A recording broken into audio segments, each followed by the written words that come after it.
Desafortunadamente, tendré que comer más de un pescado. Y cuanto más rápido lo haga, mejor. Voy a comérmelos todos a la vez. ¿Oh? ¿Qué pasó? Oh no, parece que mi caña de pescar se rompió. No pudo soportar tanto pescado. Y ahora toda nuestra fuente de chocolate apesta a pescado, Kate. Tienes que arreglarlo. Lo intentaré. Tengo un pequeño ventilador que nos puede ayudar a alejar este olor.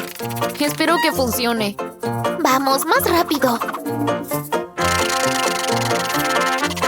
No funciona, esto es poco realista. Entonces